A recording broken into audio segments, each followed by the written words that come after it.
Hi everybody, welcome to English Composition 2. This is Module 2, Asking Questions.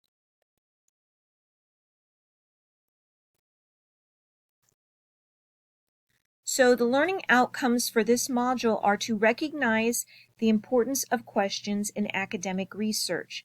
And to do that, you're going to explore the connection between research and discourse communities, reflect on your own research experiences and priorities, and identify the key concerns and methodologies of various academic disciplines. So we're going to begin with communities of inquiry. So in order to understand communities of inquiry, we are going to explore the connection between research and discourse communities. You might not have heard of the term discourse communities before, but a discourse community is a community that shares a common language, that shares common goals, and I'll go into that in a little bit more detail in a moment. So you're going to be able to, or you should be able to identify research in your everyday life, identify the characteristics of a discourse community, identify defining characteristics of the academic discourse community, and recognize the limitations and omissions of academic discourse.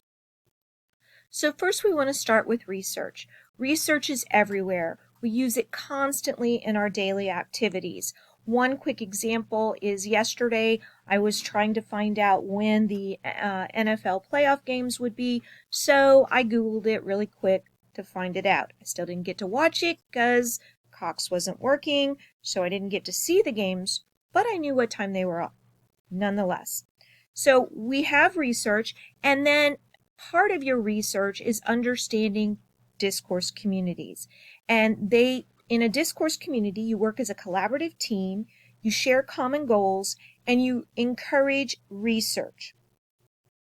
Again, back to research. Research is a verb that means to investigate systematically. So this is something that you do following a pattern or an order of some sort. Research is all around us with daily activities, planning a birthday party, choosing what to eat for dinner, buying a large price tag item. The example I give for that is recently my husband and I had to purchase a new refrigerator and dishwasher. We had originally purchased our refrigerator and dishwasher less than 5 years ago, but at Christmas time everything died, so we had to figure out what we wanted to replace them with. And we asked a lot of people.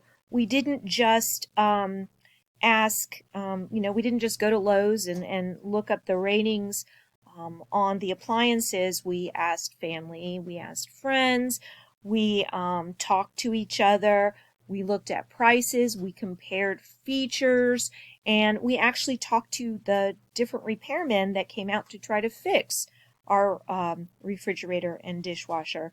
And then we gathered all of the information and made a decision based on that research. So research is not a solo act. It's not something that you do without connecting to other communities. So in more depth about a discourse community. Discourse communities have a broadly agreed set of common public goals.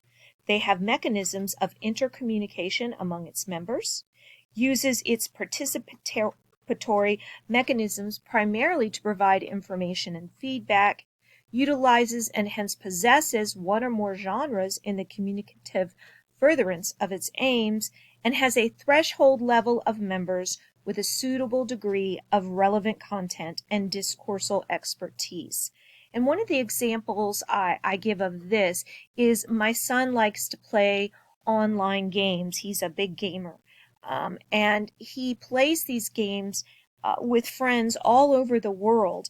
And they certainly have a common language that they share that means absolutely nothing to me. They have very specific ways of communicating, whether it's through the game or orally or in email. So they talk to each other in very specific ways. And, there are just a number of people, a limited number of people that play the games at one time with this group of gamers. So some more characteristics. Discourse communities have shared goals. They have ways for the members to communicate with each other. They exist mostly to share information among members. Again, going back to that gaming example, you can see they have shared goals. They want to win the game. They want to find the best cheats, whatever it is. They communicate with each other and share information. And here are some examples.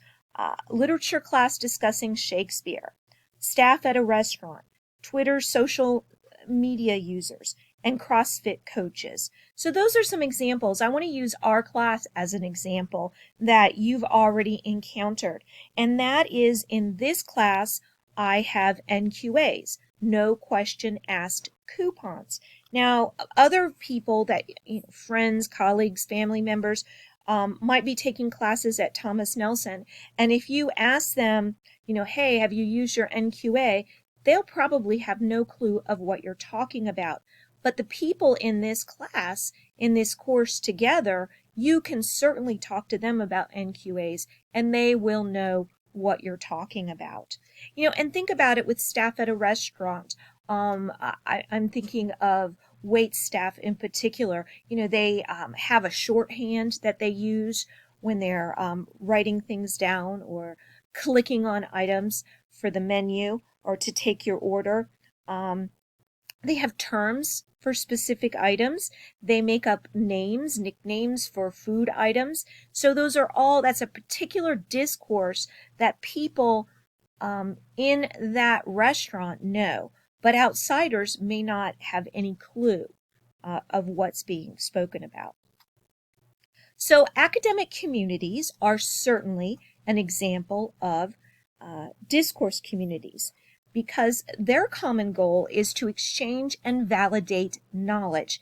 And that truly is one of the most important goals of this course, is to learn how to gather, share, and validate knowledge around within the course. So some characteristics of academic writing. Academic writing builds on what others have already said. It considers the value of their work. It assumes that disagreements will occur. It assumes a voice of conviction and authority. It uses specialized vocabulary, and it relies on research. This is the type of writing that you're going to be doing in this class. You're going to make sure that the sources that you are using to gather your information are reliable and are experts in the fields that you're researching. You're going to understand that people are going to disagree with your findings or with your analysis of a particular piece of information. You're going to use specialized terms that relate to your particular topic. And of course, you're going to rely on academic research. So one thing to remember or to keep in mind when we're thinking about academic communities is that several communities can exist within academic fields. There's not just an academic community. There are types of academic communities which, surprise, surprise, are related to a particular discourse community. And these communities are not stagnant. They change and they evolve over time. So here's your first practice question. Which of the following is not an example of a discourse community? A basketball team, journalists at a local newspaper, commuters on a local train, medical staff at a hospital. Well, we know it's not a basketball team because, they have game plans and use all kinds of abbreviations and names for plays that somebody not involved in the team wouldn't know. We know it's not journalists at a local newspaper because they pretty much do the same thing. And we know that medical staff at a hospital, certainly we know medical terminology can be quite complex. So that leaves us commuters on a local train. I'm thinking that's a pretty good answer because another way to look at it is 9 times out of 10, commuters on a local train don't even talk to each other. So they certainly do not have a common community or discourse community that they share. So now we want to shift to finding your questions. We understand a little bit about the value of research, the value of discourse communities. So now you've got to figure out what it is you want to research. First, begin by thinking about your research experiences. What are some of the connections that you've made between questions and academic research? List your questions and topics that interest you and identify the qualities of an effective research question. Now, you're actually going to complete this assignment in the interest inventory assignment in this module. So, and there's more about that in detail with the assignment. But it is an activity that kind of helps you focus some of your research interests. Research questions. The foundation of research is questions. You have to want to know something. There has to be something that you're exploring. With some work, any of these could become a research question. Everyday questions. What's the best way to make potatoes? Can you recycle yogurt cups? How do I fix this light socket? I can easily Google that or look up a YouTube video on how to fix a light socket and get the answers to those questions. More specific questions are, how was the earth formed? That's going to take a lot more than just a simplistic Google search to find the answer to. Same thing with what makes up an atom, or who was the first woman to join the military. That's going into a lot more depth, and it's going to require a little bit of digging. It's not a simple just click and find the answer. So you need to begin with your personal interests. You have control of the research.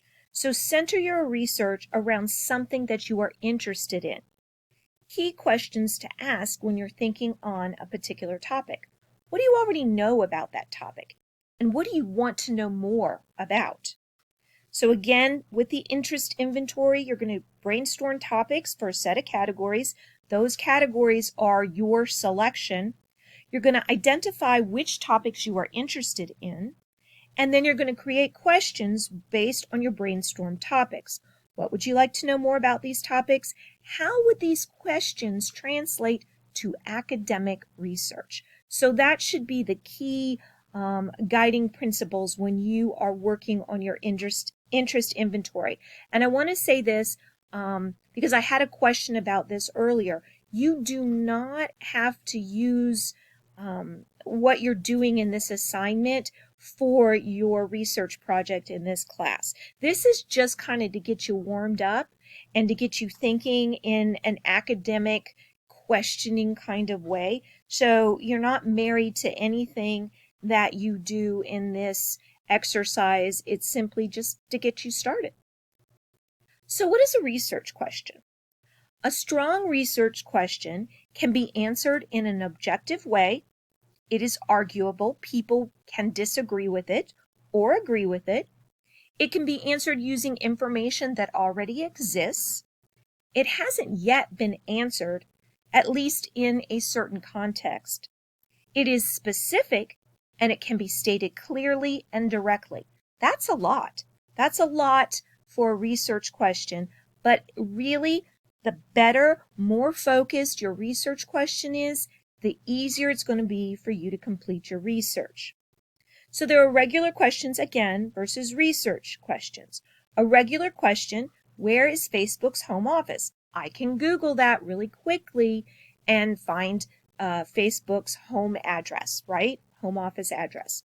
A research question, how does excessive use of social media, 4+ hours a day, impact sleep patterns in males compared to females? So this is a much more complex question that's going to require me looking at different academic disciplines and analyzing the data from those disciplines that I find. So here's another practice question. Which of the following is considered a good or at least decent research question? What year did President Roosevelt become president? How does the role of being president impact a person's mental health, marital status, and overall well-being? How many presidents have been assassinated or had an attempt on their lives? Has there ever been a president of the United States who was not married? Well, you can see, I hope very quickly, that A, B, and D are easy, A, C, and D are easy to Google. You can easily find the answers to those questions. But B is going to require you to dig a little bit deeper. You're going to have to go beyond a quick Google research, and you're going to have to be looking at some probably historical journals, some psychological or psychology research, maybe sociological research. So there's several different fields that are going to be involved in really looking up and finding the answer to B. So again, I'm sorry, this isn't supposed to be here. I thought I deleted that slide. We don't need that, so we'll just go past it. So fields of inquiry. These are those different areas that I was just speaking about with academic disciplines. So you need to identify the key concerns and methodologies of various academic disciplines. So differentiate between various academic disciplines, define interdisciplinarity, and differentiate between various research methodologies. So academic disciplines. They revolve around a central question or a set of questions, and they represent distinct discourse communities. Some examples of academic disciplines: literary theory, anthropology, macroeconomics, physics, and accounting. Now, I have studied literary theory throughout my academic career, so I can certainly tell you that under the name of literary theory, there are tons of different, we like to call them isms, ways of looking at literature. And so, for example, you could use feminist theory, or you could look at a historical analysis of literature. There's lots of different ways that you could do it. And I'm quite certain that anthropology, knowing what a broad field that is, and macroeconomics and physics and accounting all have subfields as well. But those are examples of rich academic disciplines. So an academic discipline is a subdivision of knowledge that is taught and researched at the college or university level. Disciplines are specific categories of a subject. For example, there's applied sciences, formal sciences, humanities, natural sciences, and social sciences. And questions will vary based on a discipline. For example, when looking at an ancient city, an anthropologist may ask, what tools did the people use? The anthropologist is interested in the artifacts that were used by the people of a particular location, where a historian might ask, what caused this civilization to end? And someone interested in literature might want to know the types of stories that the civilization told. Or was it a civilization that relied on writing, or was it an oral civilization? So there is disciplinarity, and that's what I want you to understand. Interdisciplinarity merges two or more academic disciplines into a single activity, and there's more than one discipline is required to answer a question. So a good research question can't be answered by looking at the lens of one discipline. You need to look at different kinds. So an example is the Human Genome Project. If you were going to research or study the Human Genome Project, you would need to look at biology, physics, chemistry, genetics, mathematics, all of those. A simple example or everyday example of research: cooking dinner for friends. You're having folks over for dinner. You might poll them and ask them what kind of dietary restrictions they have. And then you might research the chemistry of the food. For example, are you going to grill your steak? Are you going to braise your steak in butter and then cook it in the oven? How are you going to cook that steak to make the best tasting steak? So we also have different kinds of methodologies, different kinds of research that we do depending on the fields or the disciplines that we're working within. A system of methods that an academic discipline uses to carry out its research.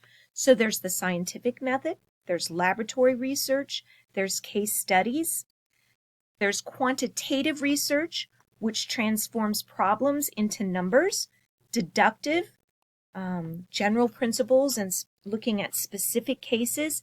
And then there's qualitative research, where you're looking at reasons and values and motivations, insights, and that uses inductive types of reasoning, where you're looking at the general principles of a thing. There's also experimental and analytical.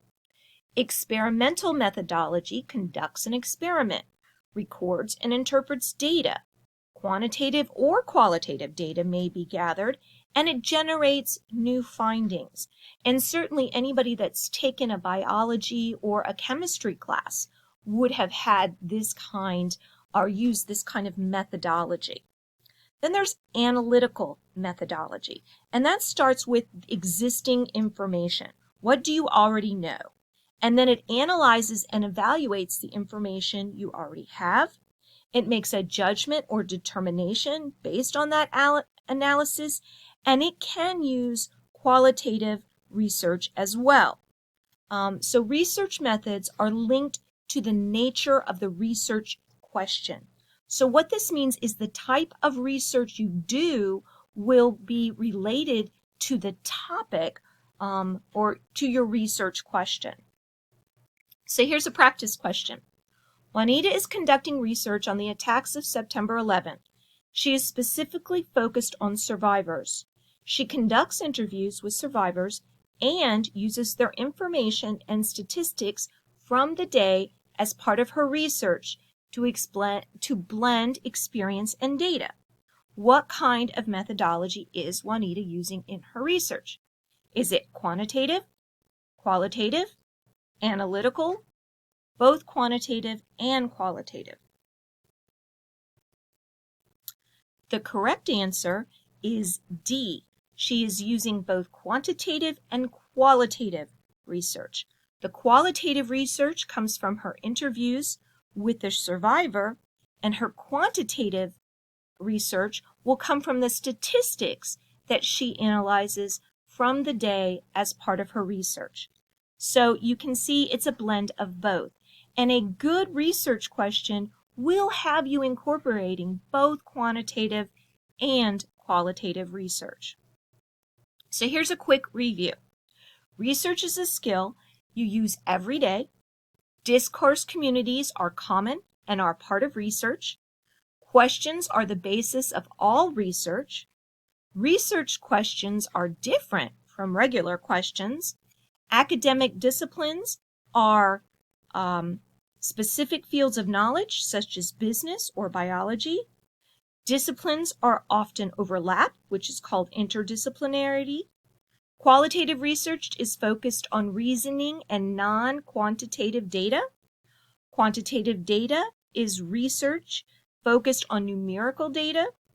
Experimental design seeks to find new findings and new information. And analytical research evaluates and analyzes existing information. Make sure that you understand the differences between those types of research. So that's all I have for this lecture. You can post your questions in the questions and answers forum or drop me an email, and I'll be back in touch again real soon. Bye for now.